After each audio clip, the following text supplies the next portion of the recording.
Hello student, welcome back to my channel. আজকের আমরা class 8-এর কোষে দেখি 17 দাগের অঙ্কগুলো করব। তাহলে শুরু করা যাক। প্রথমে আমরা করব 1 দাগের অঙ্কটা। বলেছে আমাদের কারখানায় 3 দিনে 216টি যন্ত্রাংশ তৈরি হয়। 3 দিনে 216টি যন্ত্রাংশ তৈরি হয়। 7 দিনে ওই কারখানায় কতগুলি যন্ত্রাংশ তৈরি করবে? তাহলে অঙ্কটার অধ্যায় আমাদের কি? সময় ও কার্য। তবে এই অঙ্ক করার আগে আমরা কিছু নিয়ম শিখব। যেমন কি, যখন কোনো ক্ষেত্রে বেশি হবে, যখন বেশি হবে তখন আমরা গুণিতক অর্থাৎ গুণ ব্যবহার করব। আর যখন কোনো ক্ষেত্রে কম হবে তখন আমরা ভাগ ব্যবহার করব। আর সম্পর্ক কিভাবে বের করব? যদি উপরে দুটোই থাকে, অর্থাৎ যদি বেশি জমি কিনি বেশি টাকা দিতে হবে, বেশি লোক বেশি খাবে, এরকম হলে সম্পর্কটা সরল হয়। আরেকটা নিয়ম আছে কি? আরেকটা নিয়ম, দুটো সব কম। যেমন কম টাকায় কম জিনিস পাওয়া যাবে এবং বেশি টাকায় বেশি জিনিস পাওয়া যাবে, এক্ষেত্রেও সম্পর্ক সরল হবে। এবার যদি একটা বেশি আর একটা কম হয় তাহলে এক্ষেত্রে কিন্তু ব্যস্ত হবে। কিভাবে বুঝবো একটা বেশি একটা কম? কিভাবে বুঝবো? কারণ কম লোক বেশি দিন ধরে কাজ করে, আবার বেশি লোক কম দিন ধরে কাজ করে। তাহলে এর ক্ষেত্রে কম লোক বেশি দিন ধরে কাজ করবে, তাহলে এর ক্ষেত্রেও সম্পর্ক ব্যস্ত। তোমরা এতটুকু যদি বুঝতে পারো তাহলে তোমরা অঙ্কের প্রায় সবকিছুই শিখে গেছো, এটুকু ভাববে। তাহলে আমরা প্রথম এই নিয়ম অনুযায়ী অঙ্ক শুরু করি। প্রথমে কি বলেছে? আমাদের কারখানায় 3 দিনের 216টি যন্ত্রাংশ তৈরি হয় এবং 7 দিনে কারখানায় বলেছে কতগুলি তৈরি হবে হিসাব করে দেখি। তাহলে কতগুলি যন্ত্রাংশ তৈরি হবে? যেটা চাইবে সেটা ডান দিকে বসাবে। কি বলেছি? যেটা চাইবে সেটা ডান দিকে বসাবে। তাহলে এখানে আমরা যন্ত্রাংশ তৈরি করতে বলেছে, তাহলে আমরা লিখবো যন্ত্রাংশ। তাই তো? তাহলে যন্ত্রাংশের সংখ্যা। যন্ত্রাংশের সংখ্যা আর ব্র্যাকেটে টি, কারণ যন্ত্রাংশ কয়টি বুঝিয়েছে কি দিয়ে? একক কি হয়েছিল? টি। আর সময় যেটা বলে দেয়, অর্থাৎ সময়, আর ব্র্যাকেটে কি? দিন। একদম সহজ পদ্ধতিতে এই অঙ্কগুলো তোমরা করবে, একদম সহজ। তাহলে কি বলেছিল না 3 দিনে 216টি হয়, তাহলে 3 দিনে 216টি যন্ত্রাংশ তৈরি করে, আর 7 দিনে কতটি করবে? তাহলে আমরা এখন সম্পর্ক বের করব। কিভাবে সম্পর্ক বের করব? এই যে নিয়মগুলো তোমাদের বোর্ডে লিখে দিয়েছি, এই নিয়ম অনুযায়ী আমি বুঝবো যে কিভাবে সম্পর্ক বের করতে হয়। তাহলে সম্পর্ক কোনগুলো? না এই সরল আর এই ব্যস্তগুলো হলো সম্পর্ক। তোমাদের ভালোভাবে বুঝতে হবে যে সম্পর্কগুলো কিভাবে করা হয়। আচ্ছা, বেশি সময় নিলে বেশি যন্ত্রাংশ তৈরি হবে, আর কম সময় নিলে কম যন্ত্রাংশ তৈরি করতে হবে। তাহলে বেশি সময় বেশি যন্ত্রাংশ, কম সময় কম যন্ত্রাংশ, কম সময় কম যন্ত্রাংশ, বেশি সময় বেশি যন্ত্রাংশ। তাহলে সম্পর্ক কি হলো? সরল। তাহলে তোমরা কিভাবে লিখবে? সময় ও যন্ত্রাংশের মধ্যে পরস্পর সম্পর্কটি সরল, বা সময় বাড়ালে যন্ত্রাংশের পরিমাণও বাড়বে, তাই পরস্পর সম্পর্ক সরল। তাই আমি অতটা লিখছি না, কারণ লিখলে আমার ভিডিওটা লং হয়ে যাবে, তাতে তোমাদেরও অনেক অসুবিধা হয়ে যাবে। তোমরা এগুলো লিখে নেবে। তাহলে সম্পর্ক কি? সরল। একদম সহজ পদ্ধতিতে সময় ও কার্যের অঙ্ক করার নিয়ম। এবার আমরা চেয়েছি কি? যন্ত্রাংশের সংখ্যা। তাহলে আমরা সমানুপাতের অঙ্কগুলো বসাবো। যদি সরল হয়, সম্পর্ক যদি সরল হয়, তাহলে 3:7 সমানুপাত 216 জিজ্ঞাসা। আর যদি ব্যস্ত হতো, যদি সম্পর্কটা আমাদের এখানে ব্যস্ত হতো, তাহলে এই জিজ্ঞাসা চিহ্নটা আগে বসতো, এটা পরে বসতো। কথা বুঝতে পেরেছো তো তোমরা? এবার আমরা চেয়েছি, এখানে চেয়েছে কি যন্ত্রাংশে কয়টি যন্ত্রাংশ তৈরি করতে পারবে। তাহলে এখানে যন্ত্রাংশের সংখ্যা, তাহলে উত্তর লিখে দিই আমরা যন্ত্রাংশের সংখ্যা। যন্ত্রাংশের সংখ্যা ব্র্যাকেটে আবার টি দিতে পারো, আবার জিজ্ঞাসা চিহ্ন দিতে পারো, কারণ আমি এখানে জিজ্ঞাসা চিহ্নটাই বের করছি। এবার একটা নিয়ম আছে, যদি কোনো ক্ষেত্রে মানে সম্পর্ক যদি সরল হয় তাহলে উল্টে যাবে, সরল হলে উল্টে যাবে। তাহলে কি হবে? উল্টে যাবে, সম্পর্কটা উল্টে যাবে। আর ব্যস্ত হলে, যদি ব্যস্ত হয় তাহলে কি থাকবে? ঠিক থাকবে বা সঠিক থাকবে। ব্যস্ত হলে সঠিক থাকবে। কোনগুলো সেটা আমি বোঝাচ্ছি, এইটুকু তোমরা বুঝে নেবে। শুধু খালি এই দুটো মনে রাখলে অঙ্ক সবকিছু তোমরা পেরে যাবে। তাহলে যন্ত্রাংশের সংখ্যা, তাহলে সরল, এখানে কি সরল, তাহলে সরল হলে কি হবে? উল্টে যাবে। তাহলে এখানে 3/7টা 7/3 হবে, আর গুণিতক 216। তাহলে কাটাকুটি যাচ্ছে, 3 একে 3, 3 7 21, আর 3 2 6। তাহলে 7 2 14, 4 হাতে থাকবে 1, 7 7 49, আর 1 50, অর্থাৎ 504টি। তাহলে উত্তর কি হবে? উত্তর হবে 7 দিনে ওই কারখানায় 504টি যন্ত্রাংশ তৈরি হবে। তাহলে উত্তর কি হবে? 7 দিনে ওই কারখানায়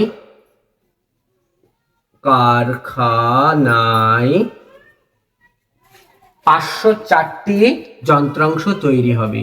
504টি যন্ত্রাংশ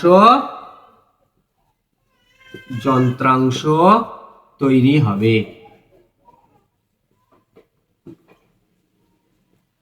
ঠিক আছে, তোমরা এবার নোট ডাউন করে নাও। এবার আমরা করব 2-এর দাগের অঙ্ক। তাহলে কি বলছে 2-এর দাগের অঙ্কে? আটপুরীর একটি তাঁত কারখানায় 12টি তাঁতি প্রতি মাসে 380টি শাড়ি বুনতে পারে। ভালো করে বুঝবে, 12টি তাঁতি 380টি শাড়ি বুনতে পারে। বলেছে পুজোর মরশুমে বেশি কাজ করার জন্য নতুন 3টি তাঁত বসানো হয়েছে। মানে এখন মাসে কতগুলি বোনা যাবে সমানুপাত তৈরি করে হিসাব করি ও সম্পর্ক লিখি। তাহলে সম্পর্ক লিখতে বলেছে, সমানুপাত তৈরি করতে বলেছে। তাহলে এখন বলেছে আমার এখন প্রশ্ন অনুযায়ী কি বলেছে? তৈরি হবে। তাহলে কি তৈরি হবে? শাড়ি। তাহলে শাড়ির সংখ্যা যেটা চাই সেটা কোন দিকে বসাতে হয়? আমার ডান দিকে, অর্থাৎ তোমাদেরও ডান দিকে। তাহলে শাড়ির সংখ্যা, তাহলে শাড়ির সংখ্যা আর ব্র্যাকেটে টি, শাড়ির সংখ্যা ব্র্যাকেটে টি।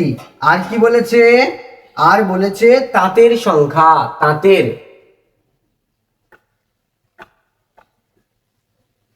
তাঁতের সংখ্যা বা তাঁতির সংখ্যা লিখতে পারো, সংখ্যা আবার ব্র্যাকেটে টি।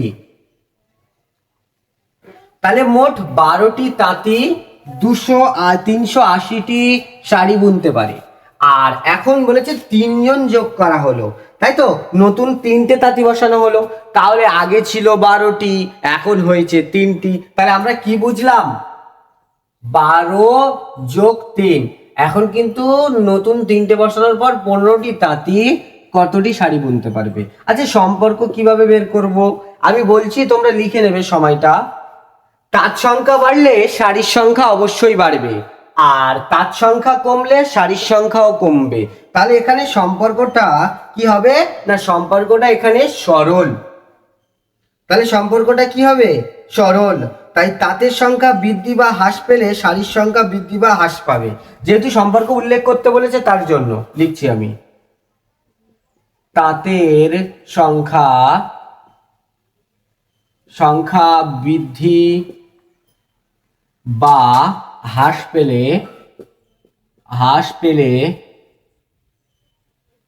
তাঁতের সংখ্যা বৃদ্ধি বা হ্রাস পেলে শাড়ির সংখ্যা লিখি, সারির সংখ্যা বৃদ্ধি বা হ্রাস পাবে, হ্রাস পাবে। হয়ে গেল, এটা সম্পর্ক। তার জন্য সম্পর্ক কি হবে? তাহলে সারির সম্পর্ক কেমন হবে? তাহলে তারটা বাড়লে সারি বাড়বে। যদি 10 জন তাতে কাজ করে তাহলে সারি তো আরো বাড়তেই থাকবে। আবার তাঁতের সংখ্যা কমে গেলে সারির সংখ্যাও কমে যাবে। তাহলে এখানে সম্পর্ক বাড়ছে, কমছে। তাহলে সম্পর্ক সরল। তাহলে তোমরা কি লিখবে? তাঁতের সংখ্যা ও সারির সংখ্যার মধ্যে সম্পর্ক সরল। তবু আমি লিখে দিচ্ছি, তাঁতের সংখ্যা ও সারির সংখ্যার মধ্যে সম্পর্ক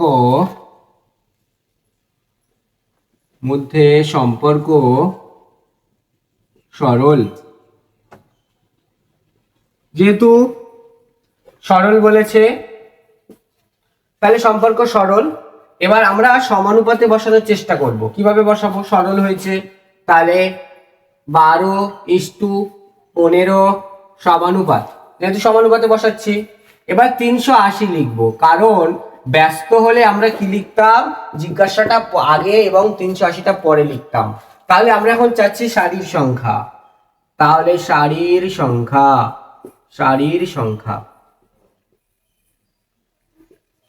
সংখ্যা আর ব্র্যাকেটে টিও লিখতে পারি, আবার জিজ্ঞাসা চিহ্ন দিতে পারি। তাহলে কি বলেছিলাম? সম্পর্ক কি? সারির সংখ্যা। তাহলে সম্পর্ক সরল হলে, যখন কোনো ক্ষেত্রে সম্পর্ক সরল হবে, তখন আমার এই যে দুটো সংখ্যা 15 আর 12 আর 15 এটাকে উল্টে দিতে হবে, আর ব্যস্ত হলে ঠিক থাকবে। এর আগের একের দাগের অঙ্কতে আমি এই কথাটা তোমাদের সঙ্গে আলোচনা করেছি। তাহলে কি হচ্ছে? 15/12 গুণিতক 380 হলো। তাহলে কিভাবে কাটবে? 12 6 দে, তাহলে 12 ভাবে কিভাবে কাটছে? 12 3 দিয়ে কাটবে, 3 5 15, 3 4 12। আবার এখানে 2 দিয়ে কাটবে, 2 2 4, 2 1 2, হাতে থাকবে 1 1 10 আর 18, তাহলে 9 2 18 আর 0। আবার 2 দিয়ে কাটবে, 9 2 18, হাতে থাকবে 1 5 2 10, অর্থাৎ 95 গুণিতক 2।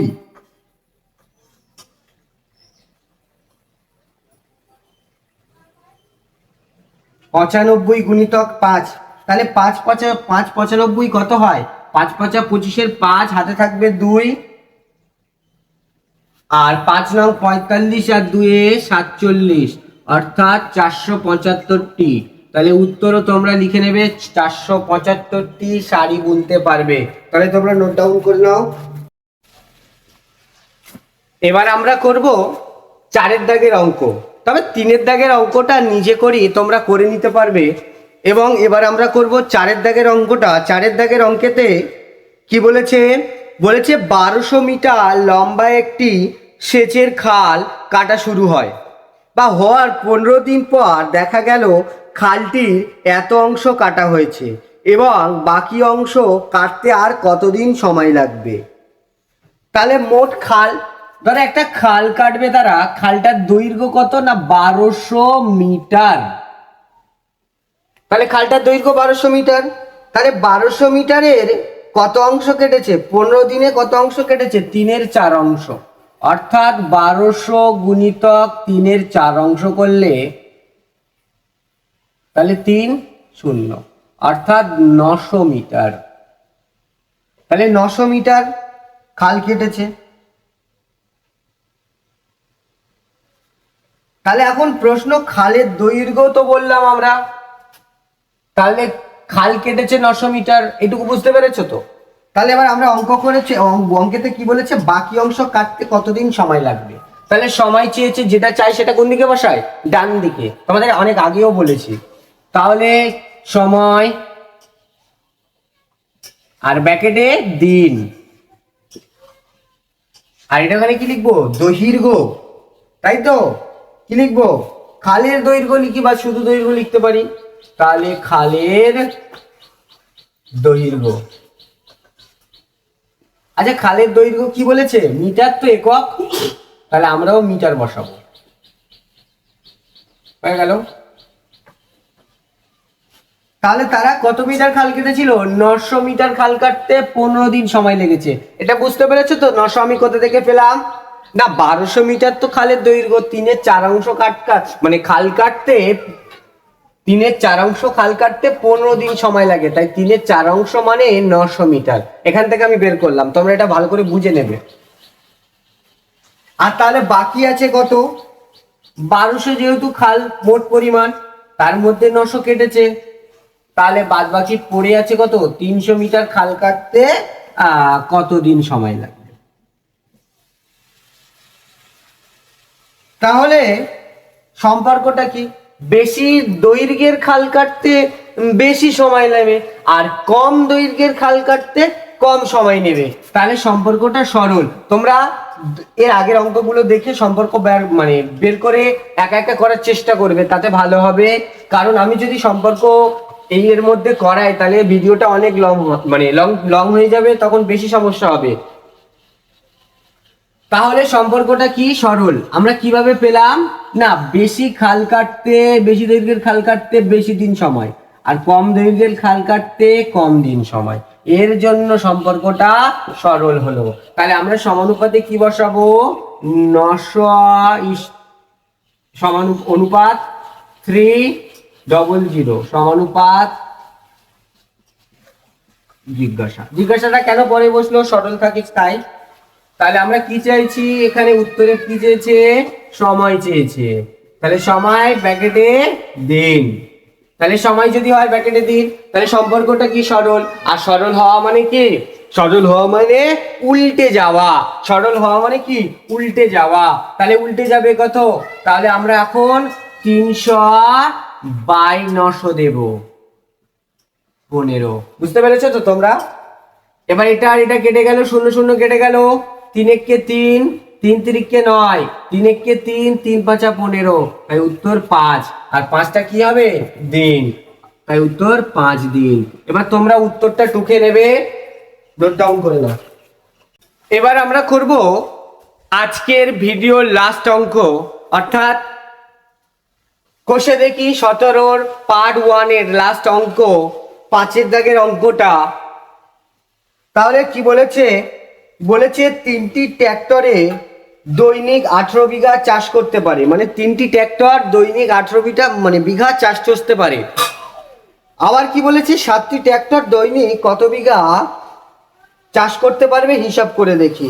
তাহলে আমরা বিঘার জমির পরিমাণ চেয়েছে, যেটা চাই সেটা ডান দিকে। তাহলে জমির পরিমাণ ব্র্যাকেটে বিঘা কিন্তু, আর এককগুলো তোমরা যেহেতু ক্লাস 6-এও শিখেছো, 5-এও আছে, এগুলো তোমরা জানো, অসুবিধা নেই। এবার ট্র্যাক্টরের সংখ্যা, এবারে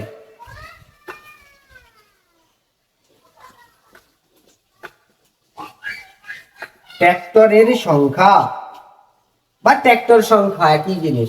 তাহলে আমি যদি ট্র্যাক্টরের সংখ্যা দিই, সংখ্যা ব্র্যাকেটে 3, তাহলে প্রশ্নতে বলেছে 3টি ট্র্যাক্টর 18 বিঘা চাষ করতে পারে। তাহলে 7টি ট্র্যাক্টর কত বিঘা চাষ করতে পারবে? তাহলে আমরা সেই সম্পর্ক বের করব। যদি বেশি ট্র্যাক্টর বেশি জমি চাষ করবে এবং কম ট্র্যাক্টর কম জমি চাষ করবে, তার জন্য সম্পর্ক সরল। তাহলে সম্পর্ক কি হলো? সরল। আর যদি সরল হয়, আমরা সমানুপাতটা কিভাবে বসাবো? 3:7 সমানুপাত 18 জিজ্ঞাসা। তাহলে উত্তরটা কি আসবে? জমির পরিমাণ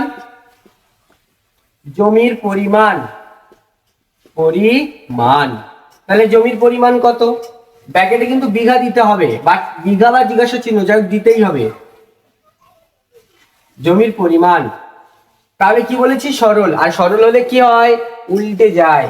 তোমরা প্রতিটা অঙ্কেতে দেখছে সরল আছে, এই অধ্যায়ের সবকিছুটাই সরল হয় প্রায়, কিন্তু কেডি 10.2-তে সবটা সরল হবে না। তাহলে এখানে কি হবে, 7/3 উল্টে গেল, ইন্টু 18, 3 × 6 = 18, আর 6 × 7 = 42, অর্থাৎ 42 বিঘা। তাহলে তোমরা এবার উত্তরটা লিখে নেবে। আর আজকের এই পর্যন্ত শেষ, এবং তোমরা পার্ট 2-র জন্য অপেক্ষা করো।